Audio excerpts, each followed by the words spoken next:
In this second video about why people worry, we focus on genuine worries. The case of Stephen Carter. I know what you're going to say. Your particular worries are very different from those of people like Mrs. Spraggs.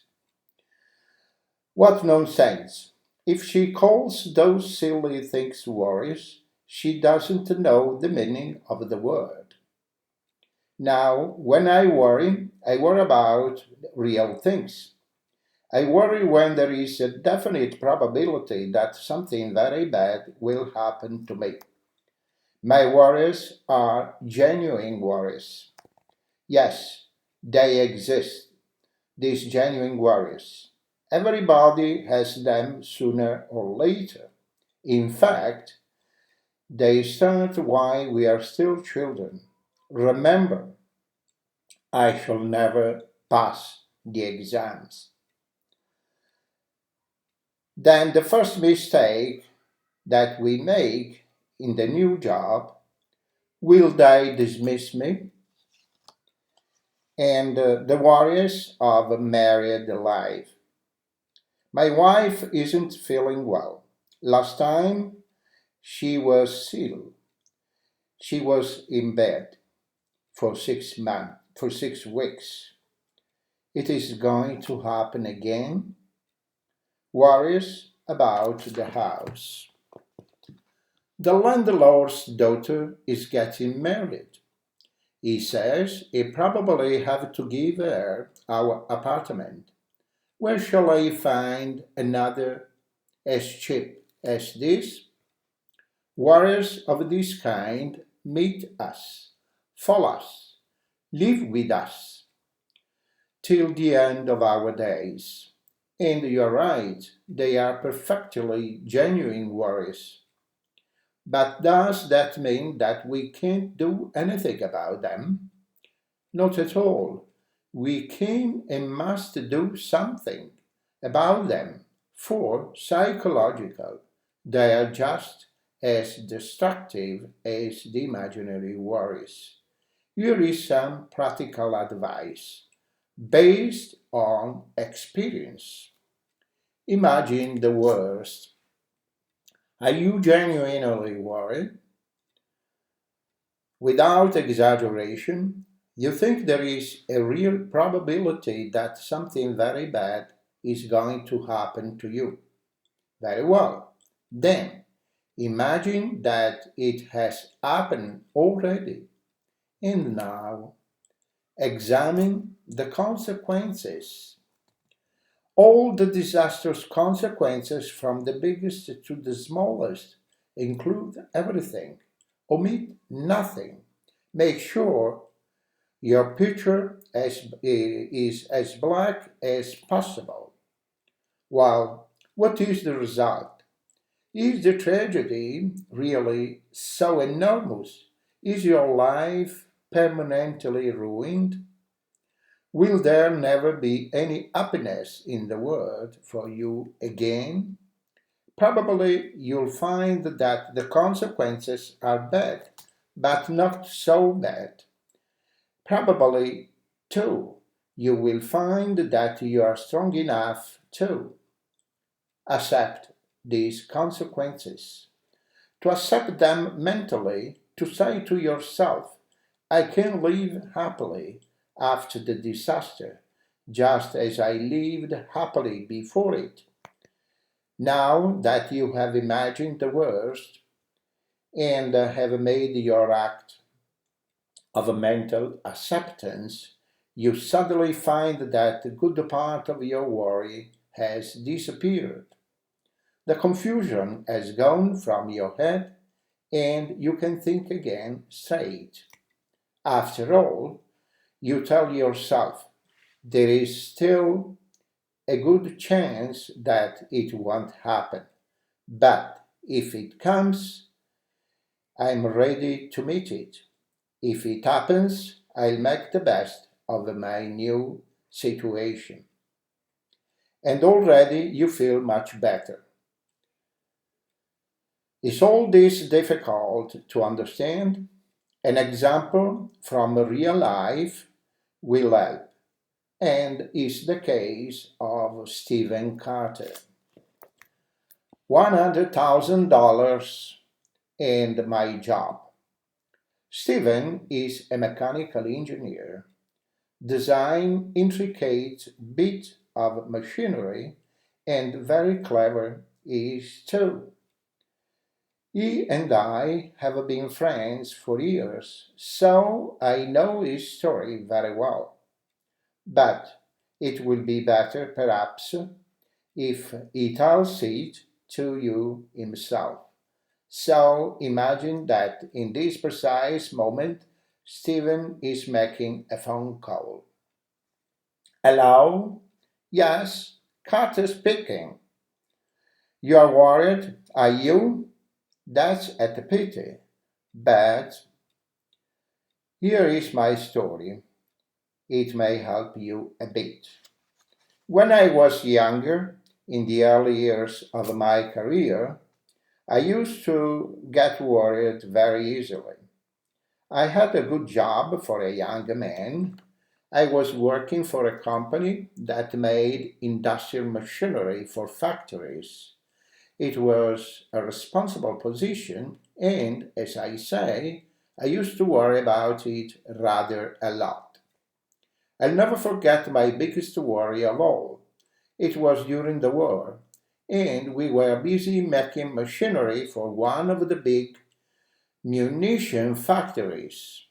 One day, the manager called into his office a few of the firm's engineers, including myself, and told us he had a special job for one of us to design and produce the prototype of a new piece of a mechanism in connection with bomb detonators.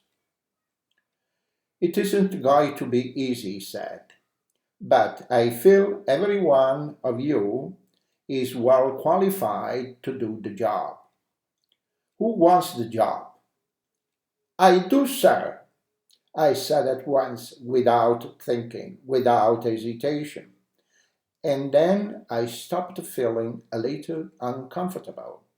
I was the youngest engineer in the group, but the manager looked pleased. Very well, Carter. Very well, Stephen. Here are the details. I won't trouble you with the intricacy of the thing, except to say it was extremely delicate. It was a very difficult job, very complicated, and frankly experimental. It would cost $100,000, which was certainly a lot of money, and my company had to carry the entire financial risk. Well, I worked at that thing for weeks, with less and less hope of success. Every day I met a new problem, and my original design was soon a mass of modification. The thought of the money we had spent tormented me. I couldn't sleep. I couldn't eat. I was very worried. Day and night, my head was full of those designs. Were they correct? What had I forgotten? Was the prototype going to work? I had never worried so much in all my life. Finally, I found this continual anxiety stopped me from thinking straight. My nerves were breaking. I couldn't go on like that. I had to do something quickly. One afternoon, I went out for a long walk and tried to think calmly and dispassionately. For the first time in weeks, I made a radical analysis of the situation and began to think in proportion. I asked myself, what would that could happen? No one would kill me, that was certain. I shouldn't be sent to prison. Perhaps I would lose my job and the company would lose $100,000. I accept the picture mentally, and immediately I felt a little better. After all, I told myself, if they dismiss me, I'll find some other job and begin again. It will be bad for my career, but it won't be the end of the world. And if the money is lost, well, the company was prepared for that eventuality in the first place. They knew when they thought that the thing was experimental. When I looked at things in that way, I saw that the worst wouldn't really be so bad after all. My nerves became calmer. I felt at peace. I found I could think straight again. I went back to the office, and sat down in front of those designs. I worked for 2 or 3 hours and that day, but believe me, I did more in those 2 3 hours than in the previous weeks. I did more. I did more.